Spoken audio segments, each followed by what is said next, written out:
Yo, yo, yo, you tuned into the Notion Podcast. I'm your host, Dizzy D Spill, with my co-host in the building. Jelani Evans. How you doing, man?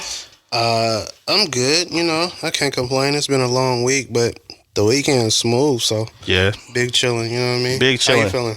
Oh, I'm feeling great, man. I'm feeling so great that I threw on some great threads. You know what I'm saying? I see you, player. Yeah, dog, I had to represent. Bro, I forgot I made that. Yeah.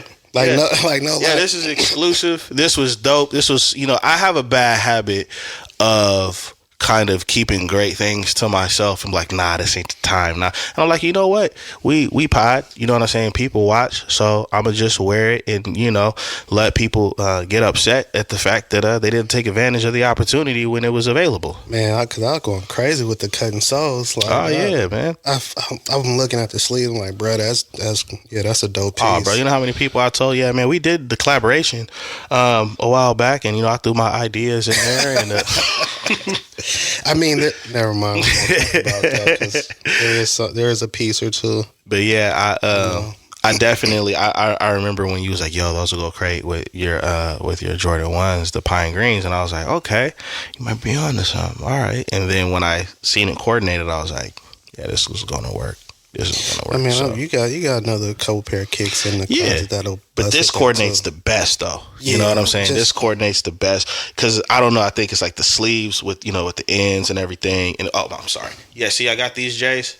Yeah, yeah, they go crazy. But we over here. You know what I'm saying? Yo, you go crazy too. You know what I'm saying? You go crazy too. Man, I'm just wearing pieces from the fall collection. You know what I'm saying? Like the socks ain't matching. Come on, bro. Well, yeah, the socks it's overly modest. Socks gotta match. Like, yeah. What are we doing here? Yeah. Come on, man. You know what I'm saying? Everything has to flow. Like what Stephen A. be saying? Fluid. Yeah. Straight up. Fluid. Yeah. You know what I mean? It's fire. I'm gonna go a couple places. I'm gonna go to the mall. I'm gonna just mess with people today. I'm gonna go to O'Reilly and not get nothing. Just, you know what I'm saying? Yo, dude is weird. I might end up, you need to hit Target. Yeah, I'm definitely going in there. And I'm gonna ask for, yo, can you get that down? Yo, can you see if y'all got that? All right, I left my wallet in the car. I'm gonna go back. It's in the back? I'll wait. You go to the back, leave. Yeah, man. Sunday Menace is what it's looking like I'm gonna be, man. Bro, I remember I was in the Target once and I was like, can we? I said, I'll talk to you on my way back. On my way back, I was like, yeah. So, I want nobody even on the phone. Just leave me alone. Your phone started ringing while you got into it. Your call dropped. Real talk, man. Real talk, man. It's crazy. But yo, man, there's been some crazy news. That's every day, though. It's been yes, it is every day. And I don't know how, it's crazy how consistent like people are with doing dumb shit. Like, oh, man. We talk about this a lot offline, but the lack of understanding and comprehension is wild. I feel like if people had a better understanding of things, and especially circumstances, they wouldn't do dumb stuff. I believe that. I could get down with that. But I don't think people truly understand, nor do they think. I think that's something else that's missing. A lot of stuff is a reaction. Yeah. And when you react, you do things without thinking. Mm-hmm. You see what I'm saying? That's real. So they think they see an opportunity and then they react instead of thinking things through. Like, is this really an opportunity or is it a setup? Yeah, that's a good point. That's a really good point. I mean, I make that statement because, and it had to be local, some woman decided to heist the Stanley Cups. I feel that can be misleading because it's like heist is a strong word because people usually get away with heist. Well, yeah, that is true. It was an attempted heist. She got him out down the street and had $2,500 worth of Stanley Cups. Apparently she got him in a car and entered the freeway. And then they pulled her over. Oh, so she didn't get anywhere. She got away from the store. I mean, that's progress. Yeah. We can learn from this. We can learn from this. And so basically she I don't know how many cups it was. I think that's why they give you a total of how much they were worth because she supermarket sweeped them all into a cart and then left out and then threw them all in the car. And then that's the thing about it. Like she just threw them like all in the car. So they all over the back seat, the front seat, on the floorboard. Yo, you get pulled over, it's just a mountain of cups next to you and in the back seat. That's kind of how it's like, yeah, we know it's her. It's got to be her. So like worth about $2,500. you know, which is grand theft, because anything at $9.50 or more is considered grand theft. Yeah. She did GTA in real life, and that must have been a side mission. That was in Roseville. Yeah, that was just up the street. What I think is funny about it though is like, can you imagine being the cops coming back in to the station after that? And, you know, the way that they had everything laid out is like it was a big drug bust. They had like all the cups laid out. You know, normally how they have like all the guns and all the drugs laid out. In Roseville, that's actually kind of... Do you think they walked into a standing ovation? You guys did it. Keeping Stanley cups on the shelves. Yo, hey man, it's been a shortage because people, you know, they tend to be followers, and Starbucks dropped them. Like you could have been got one of those cups. You know what I'm saying? The only difference is Starbucks put their name on it, and then it just turned into. But you know, Starbucks a sneaker also got release. like the designs and stuff, man. You gotta. Some of their cups do look dope, but I have too many, and I'm not going any further. I'm gonna be honest, bro. I don't feel like you don't really need more than like 2. I say maybe 3 at the most. I feel like you got one for working out, right? Mm-hmm. And you might have one for home, and then say you got one just for you to like when you're out running errands and stuff. So that you like your daily little, yeah, you know what I'm saying? Like that's 3 at most. Like I remember seeing something on social media where this lady had like 3 or 4 shelves, and she had been collecting all of these cups, and it was a combination of Stanley and Starbucks cups, and she was going down the line describing them like people do their shoes. You know how I might be like, yeah, so these is my band Jordan 1. Yeah. You know what I'm saying? I got the Royals, and also I got the Shadows, and I got the... She was like, yeah, this is the Starbucks special edition with it's reflective, so I'm probably going to keep that one. I'm thinking about selling some, but this one, I love this one. It glows in the dark. And then I'm like, yo... Some people really, really are interested in like, you know... cups, mom. But you know what? In her defense, my mom was probably a little bit better though. My mom used to collect coffee mugs, but the catch was she would get it from the gift shop of whatever state she's been at for the first time. That's different. Those are souvenirs. Yeah. You know what I'm saying? Yeah. If you collect souvenirs because you do a lot of traveling, that's cool. If you zero in on something that you know you'll be able to acquire in every city, every state, which would be like a coffee mug or like a keychain or something like that, then that makes sense because you do a lot of traveling. You want to keep souvenirs. That souvenir equates to a memory. You have good times. You know what I'm saying? Mm-hmm. That makes sense. Just running around getting hella coffee, water cups to collect, or just having a house and then still be dehydrated is beyond me. All that running from stealing them, right? You didn't put nothing in them before you started running. It's just like, man, my sister got like 5 water cups, always dehydrated. Make it make sense. Make it make sense. At least she's drinking water, man. She's not. She wouldn't be dehydrated if she was. Like, that's what I'm saying. Like, you're not utilizing the cups what they're for. You're collecting them like the price is gonna go up. Like, you have to understand something. Some things they collect, they appreciate. Other things are just for the moment. Hype. Oh, 100%. Yeah. And so while it might be hype right now, like, oh, if you got the drop with the whoop, you can resell it right now. I promise you, 4 months from now, nobody will be trying to resell or pay crazy prices for it. That would be the only benefit in anything that comes out, right? Whether it's a cup, whether it's shoes, whether it's a rare edition of something that's been popularized. It doesn't make sense to go that crazy or pay a price for it unless you're flipping. Now, if you're flipping, you know what I'm saying? If you're a flipper, that's what you do. I totally get it because you know that there's a market, there's a short window for a market for it, and then you move on to, you know, what you do. If you're truly a hustler like that, you know what I'm saying? True. But anything outside of that is going to be a waste of money. One of my favorite lines that Nas said when he was, it was a song he did with like Rakim and all of these people. I think it might've been for a Nike commercial. And the line said, by the time you can afford it, it's not important. And I thought about that, and I'm like, that's most things that people blow their money on, whether it's like designer or whether it's something like that's hype, because hype can be in any classification. Right now, it's just been in the sneaker world. But all of that stuff, by the time you get it, it's not important anymore. Not even just the sneaker world, the fashion world. Oh, yeah. A lot of stuff has been hyped up, and it's just, I don't know if it's because of the people behind things. I don't know if it's a whole allure of exclusivity. I'm not sure what it is, but it just seems like hype attaches itself to things and people go crazy over it, and it's just like a lot of this stuff, a lot of these things have always been around. Why right now? Really bro, Stanley Cups have been And they were founded in what, 1913? Bro, somebody pulled out like the old school one and be like, Stanley's always been here. Like 1913. Yeah. Think about that. That was what they're used for. People aren't even paying attention 111 years.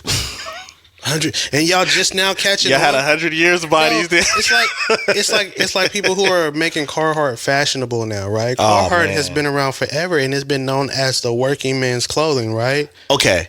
Like now you got kids going to school dressing like electricians and plumbers, and it's wild to me. Okay, this is where I did get a little triggered, because myself and even you have a background, right, in working in blue collar work.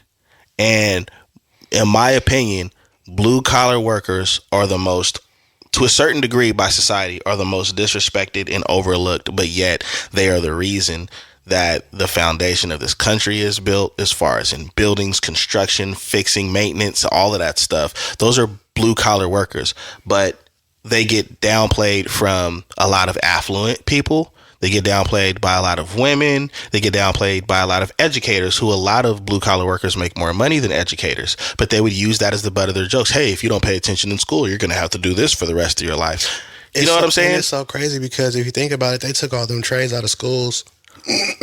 Yeah, because they figured it out like, whoa, they're making the bag. And not even just that. I mean, like, I don't want to go down this rabbit hole.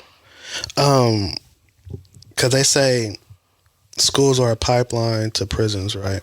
Mm-hmm. And so if you give individuals a trade, something that they can learn from and grow in, and produce without having a degree, having to pay extreme amounts of money to be able to go to college, or not going to college and ending up doing something slightly illegal, if not all the way illegal, that can get you caught up, right?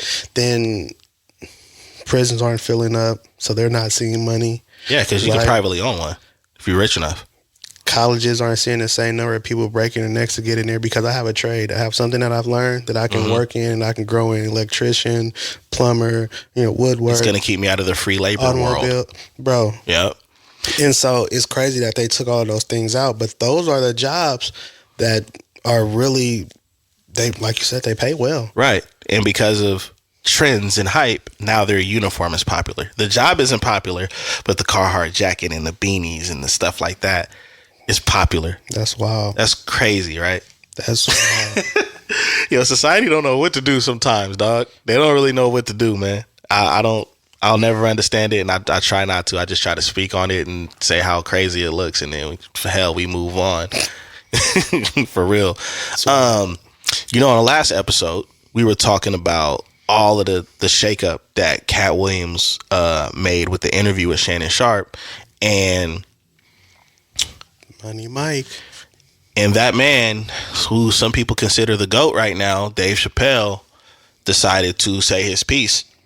I mean, on it, and it wasn't as dramatic as the way the internet made it seem. He is kind of the GOAT. You can't. Yeah.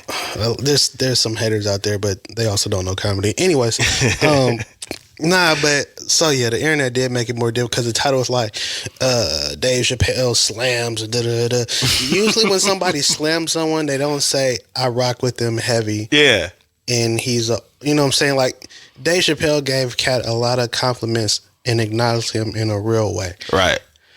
I don't feel like he slammed him. No, not at all. I don't even feel like I understand what Dave Chappelle was saying, because he was like saying, he said things about, and he didn't use a nicer word as I'm going to, but brothers, what brothers did to other brothers. He didn't speak on any white man and what they've done to us or anything of that nature. Mm-hmm. And to my understanding, that when Cat did the interview, he was addressing or responding to things said by all of these comedians who that directly affected him, who had interviews or did things or said things or had response. You know what I'm saying? Mm-hmm. They spoke on him. So when he had the opportunity to get interviewed, he responded. I don't want to say retaliated, because it makes it seem like there might have been malice behind it, which I don't think there was. Even if there was, it was valid because they spoke on him first. And there's that. Mm-hmm. But I feel like he was just addressing a lot of things just to clarify and clear some things up and give his understanding, his point of view, his experience on what had truly transpired with these different people. Right. And so I feel like if Cat would have started going off on some of the Caucasians and how they've operated or things that they've done, would it have been valid? Probably. Would it have been looked at in the same light? It wouldn't have. I don't think the interview would have been as big. Nah, because the thing that made the interview unique is he actually was using his experiences and what he knew as far as how the industry works and how these people try to get ahead in a jacked up industry to begin with, right? In a shady way. And so the fact that, and then he also spoke on how he was touring with white comedians and getting his opportunities. So the fact that he made the conversation about comedy and how some comedians operate and how shady the game is, that opened the door for everybody to listen without feeling personally attacked because of maybe their hue or their viewpoint on certain things. And so him, attacking other comedians that are, not black, it would have easily, because that's one of the hottest conversations you can have right now is race or gender. But I feel like and that just creates a divide. And this is one of those interviews where you can tell more people were tuning in and weighing in on the craft rather than the race part. Right. And I feel like if you would have did that, then it would have been like a race debate. And not even just that, they would have been easier to like, Cat's just having one of his episodes, or because they put that jacket on him. Well, it was Kevin Hart that was like really emphasized put that jacket on him in that Breakfast Club interview. But you know what I'm saying? It was just a lot of stuff. So I feel what he's saying, but I also don't feel like that was the right time to go that route or address that. To come out and this be one of your first interviews after a while, and you address and you respond to those who have spoke on you, and then, give some clarification and some background on things, because he had receipts for basically everything he said. So I feel like that was cool. And then Dave Chappelle is like, what part of the game is it where a brother messes up another brother's money, messes up his paper? And I'm just like, everything that Cat spoke on was in the past, right? It was all old. So while finding out some of the stories and the things that happened behind those incidents, you know what I'm saying? Like, and clearing up some things, while that might be new information, all of this is old stuff. So I don't see how, outside of kind of personally affecting somebody's character, how it could mess up their money or their shows or anything they might have going on. Like, bro, I was watching a game and I seen a commercial about a new season of a show that said The Entertainer is on. Right? And then isn't Steve Harvey still doing his thing? Yeah. Well, anybody that's in marketing or anybody that's on their team, they're like, hey, look, your name is circulating right now. So we need to start, you know what I'm saying? Yeah. We need to start capitalizing off of it. All publicity is good publicity. Yep. So, I don't know if he messed up the paper. He might have gave some people a boost because, like I said, bro, I feel like messing up the paper is when you haven't established a foundation yet. And all of these comedians, whether we think they're funny or not, has established a foundation. They have a fan base regardless of who that fan base might be. So I could humbly disagree with Chappelle, but I understand what he was trying to get at. You know what I'm saying? I understand what he was trying to get at. What he was saying. But I don't think that anybody is going to lose any opportunities, because like what we discussed on the previous episode, what had to be understood is, I said, it seems like a lot of people are just being followers because of what Cat's experience was. So now you feel like Said ain't funny or Steve ain't funny when you probably was laughing at Kings of Comedy probably a week prior to that. You know what I'm saying? That interview. I laughed at the spaceship joke. No, I'm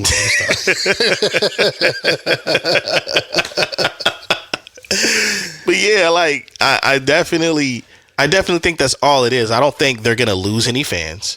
No. And what I do like is the fact that more comedians took the conversation further. Like TK was like, yeah, it happens. You know what I'm saying? It happens in comedy where somebody may take a joke or somebody may take a set, but you got to keep pushing. And then I like the fact that Earthquake came out and even when he denied the statement that he was illiterate and kind of, in my opinion, showed that he wasn't, he didn't bash Cat. He was just like, nah, I don't know where that came from, whatever the case it was. And then they moved on. His interview was almost an hour long. They didn't stay on that conversation. He addressed it, moved on, talked about his career, whatever the case it was. And I don't think that stopped anything from Earthquake.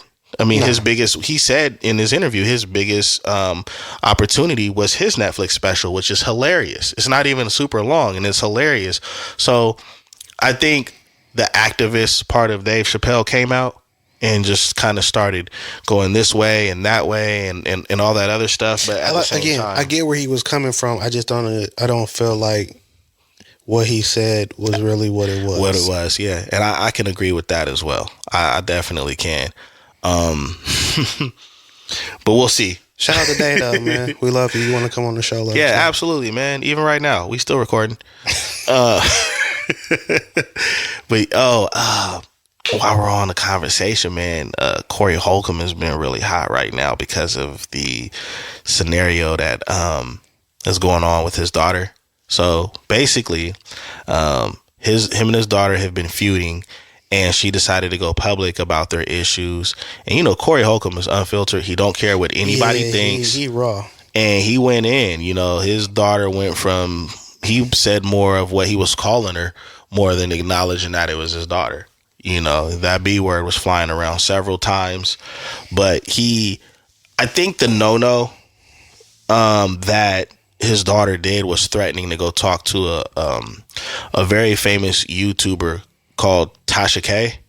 And Tasha K is not a favorite by a lot of people, especially celebrities. And she's been losing lawsuit cases left and right for defamation. She owes Cardi B like $3 million. Yeah, and so his daughter doing that. How's she still operating? She recording out of a box? Like, man, bro, that story within itself is wild. But that's crazy. They are. The comedians and celebrities are very familiar with this woman because, like, she'll drag you straight up and not even have all the facts right. Ooh. And she has a big following, so whoever is following her is going to believe what she says. And I think that triggered Corey. Number one, you threatened him. Number two, you're threatening to go to everybody's op at this point. But there was a lot of people that couldn't get down with how he was talking about his daughter. All right, so air. I'm gonna be honest, right? I didn't hear anything except for what you told me. Right. All right. It might be disrespectful. But if anybody can call somebody a B word, I think it's the father.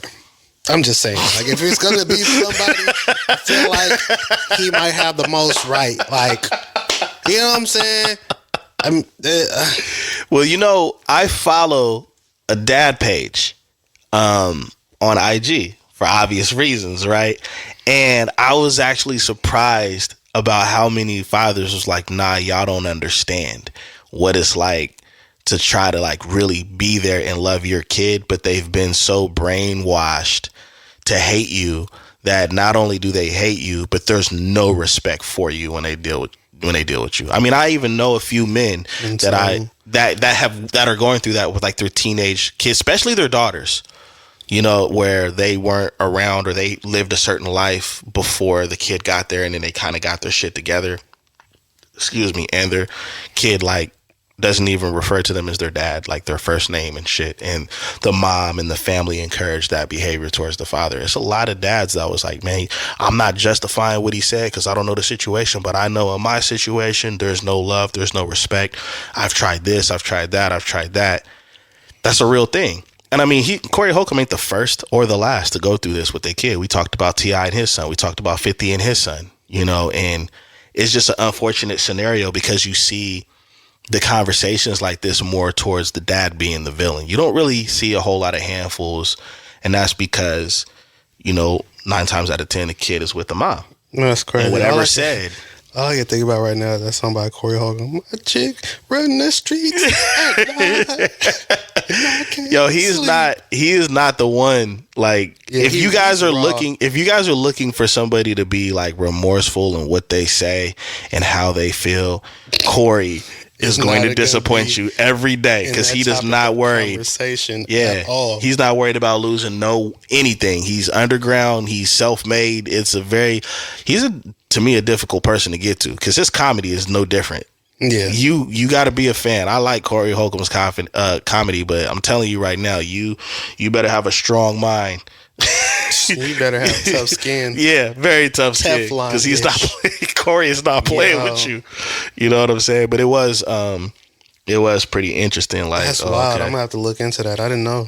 Yeah, it was one of those things where it just kind of came out of nowhere. Because I mean, I'll watch more short clips of the 5150 podcast he has because it'll be something where I'm getting the meat and potatoes of the conversation.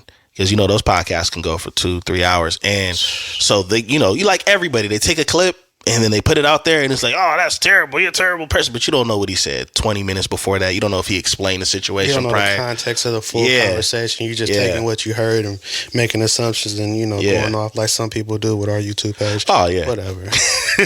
Well, me, I use my brain and say, you know what, now I want to go back and watch the full video so I have a deeper understanding. But, not everybody. That's not common. Using your brain is not common for some reason. Nah, it's not. People will take 30 seconds and be like, horrible person. You just got done donating to the needy. You know what I'm saying? So it's like that, man. It is what it is. You can't please everybody. I'm not even trying to. Yeah, I mean, for what? I don't know. I'm not trying to. I can't answer that. I don't know. Sometimes I'm intentionally rubbing people the wrong way. I am an asshole, and I own that. Yo, hold on. This is something that I know. There's a handful of us. We're a small fraternity and maybe some sororities of people that are labeled an asshole, right? At the end of the day, if you really sit down and have a conversation with a person that has no problem wearing that jacket, it's a lot of logic in the behavior. It's not just blatant or just, because there is different forms of that label as far as in a personality is concerned, right? Like the person that just cut you off on the freeway and didn't give you a chance to let them over. That's a different type of asshole. No, I mean, bro, I'm 100% logic. Like, I don't really operate off of emotion. I don't do a lot of reacting.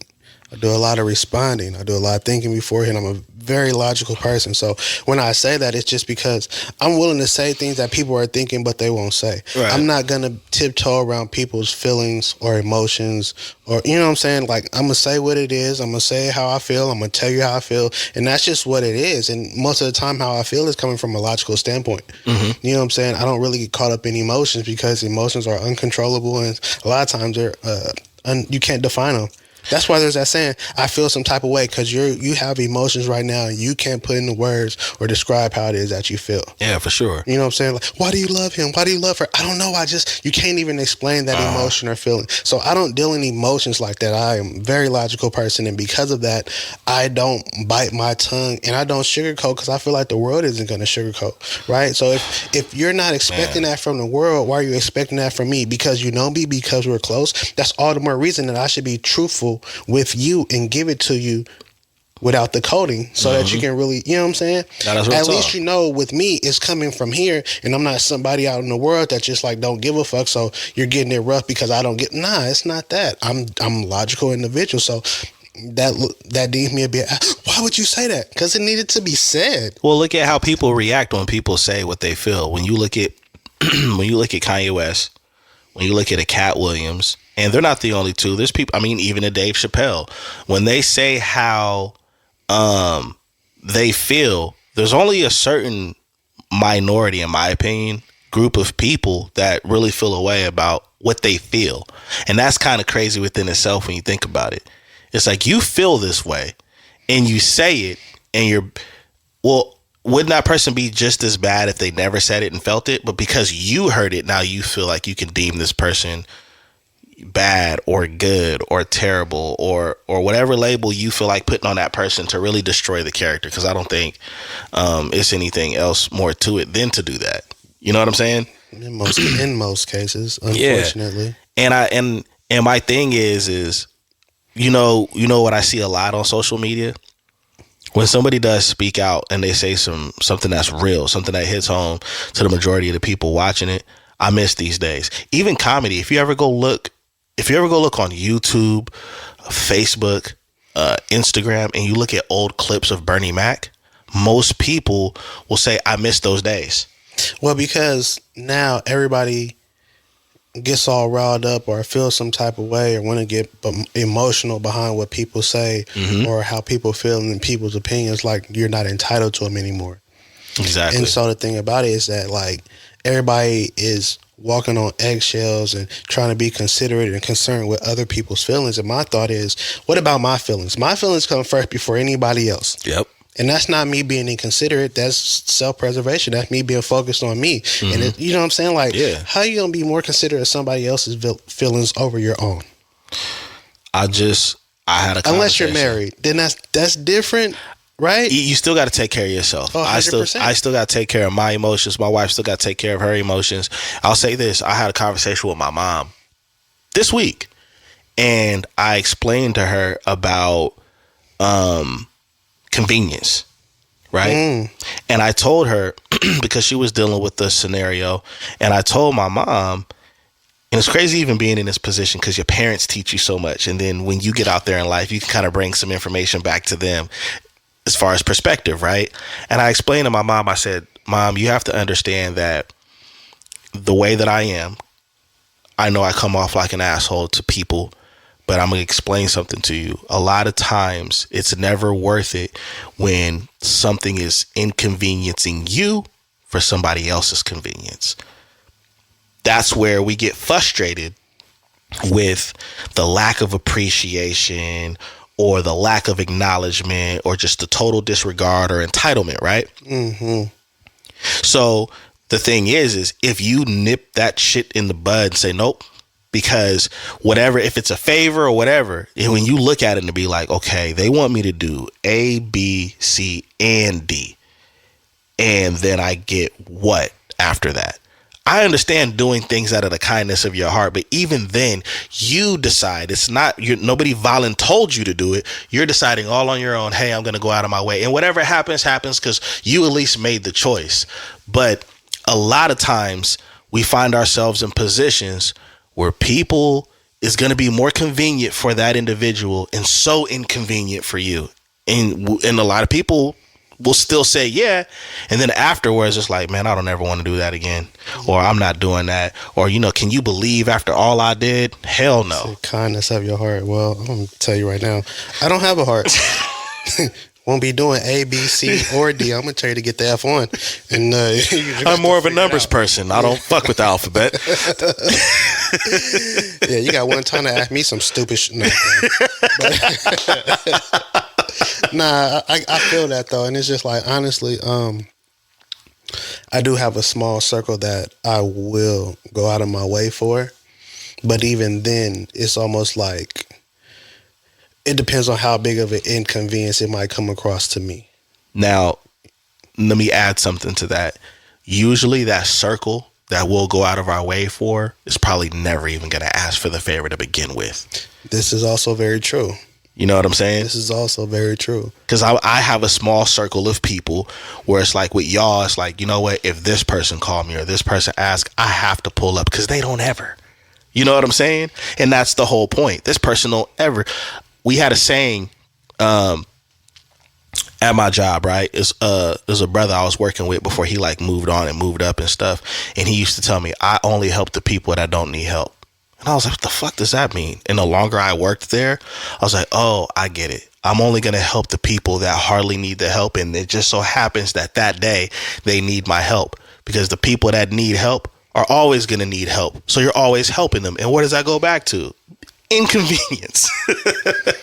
I'm being inconvenienced every day because you need help all the time. They'll burn you out.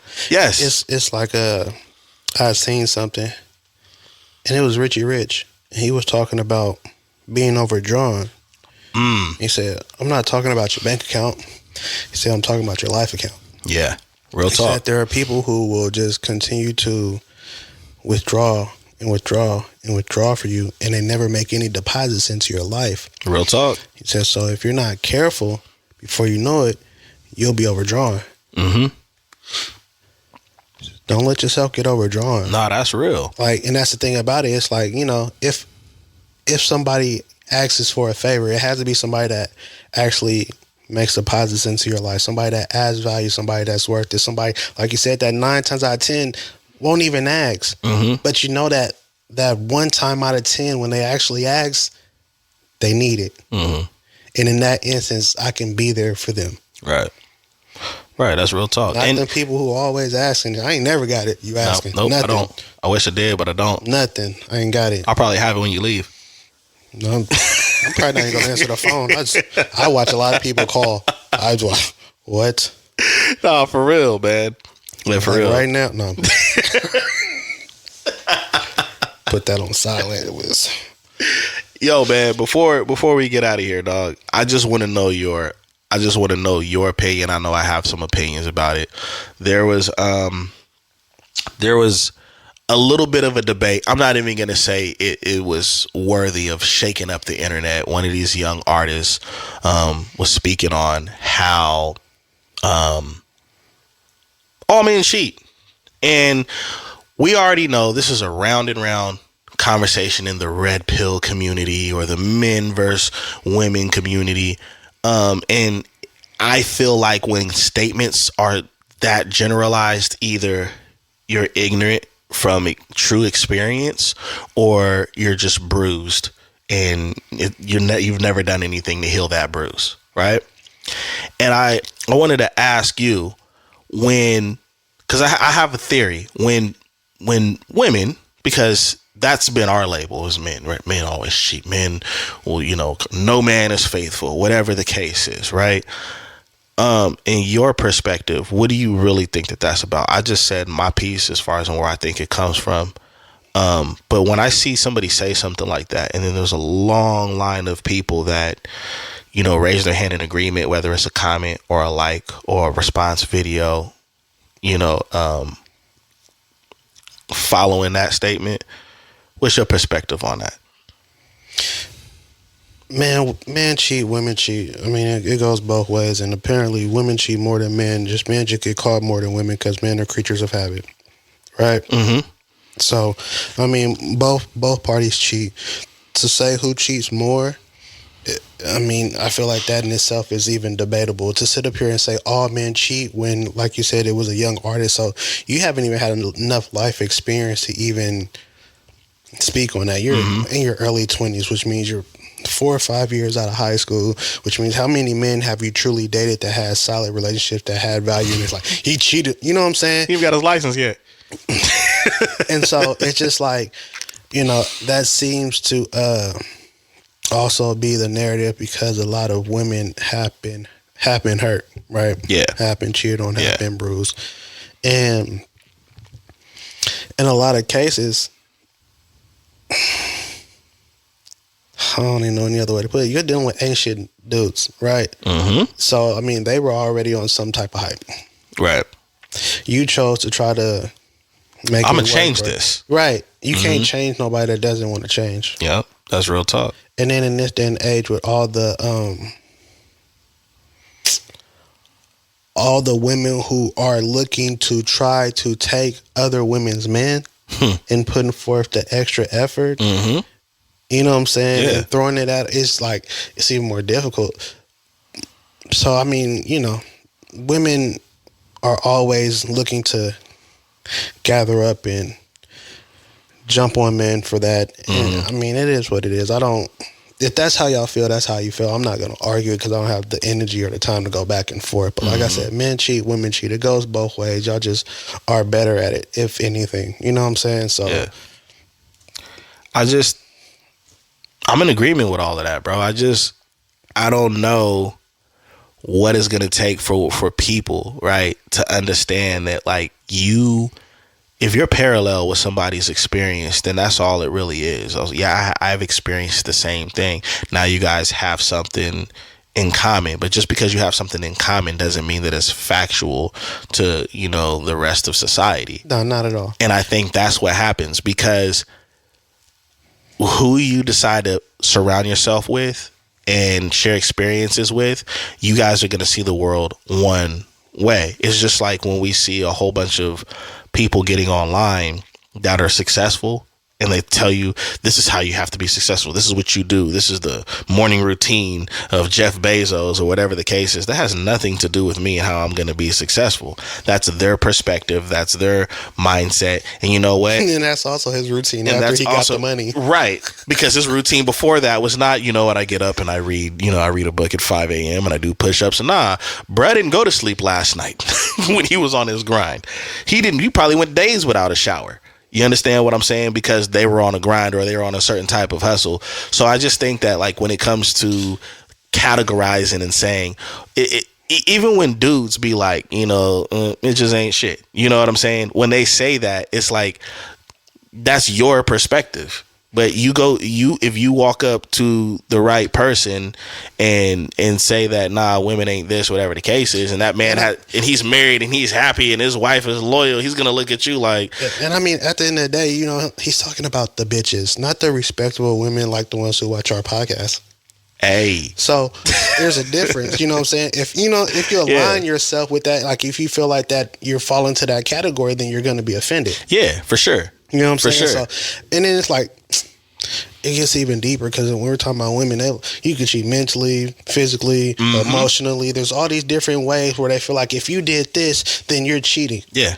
So then it's like, I mean, almost it depends on the definition of what cheating is. I think there's only one real definition for that. Yeah. But women feel differently, which is crazy because what I would say, there's all the different ways you could cheat. They'll be at work and they'll have a work husband who'll be flirting with them all the time, and while they might not flirt back, they don't shut it down either. Isn't that considered some type of cheat? You know what I'm saying? So there's a different way we could categorize it, go about it, and say, well, they're doing this and finger point, or you could just mind your business and keep to your own and stay out the way. Exactly. And I think that, like, when somebody, especially if they get online and they're bold enough to say it, you need to pay attention to a person that believes that everyone or everything in whatever category is the same. That is a dangerous person to talk to and get advice from.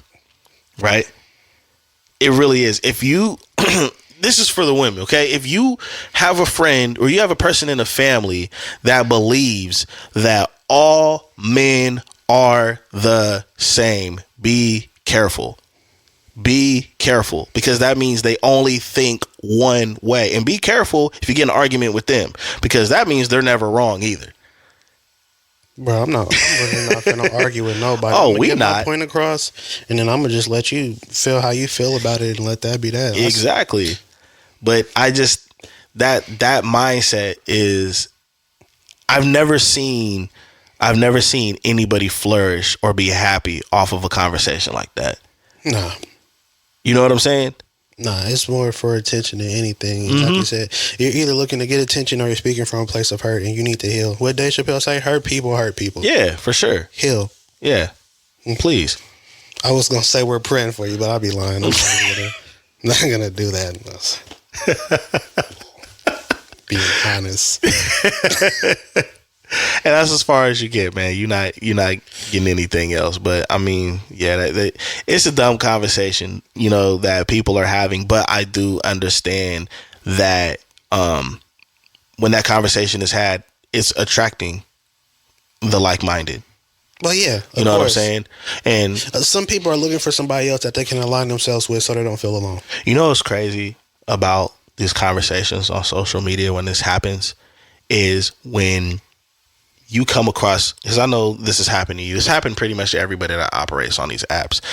What I find interesting is when I see something that I don't agree with, or that sounds completely horseshit, and then I'll see people that I follow or know in the likes and in the comments, and I'm like, oh, I just learned a little bit more about how your mind works. You know what I'm saying? With your dumb it. Nah, for real, I say that.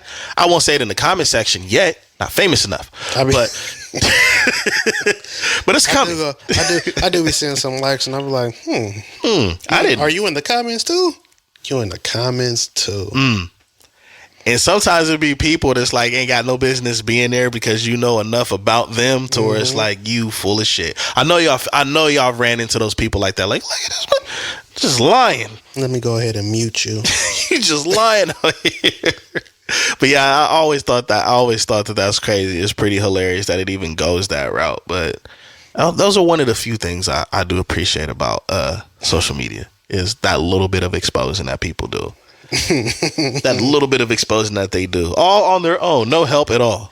You know, and it's crazy because with those type of topics, when you liking it, you're not liking it just because it's such and such. Like, nah, you actually feel some type of way. Yeah, you feel that way. You agree. You're in alignment some way, somehow. You feel like maybe they're speaking to the hurt in you, and that's why you liked it. Heal. Yeah. Yep. You got Band-Aids, alcohol, not the kind you drink. That's how I heal. You know what? We finna heal right now. We finna get out of here, man.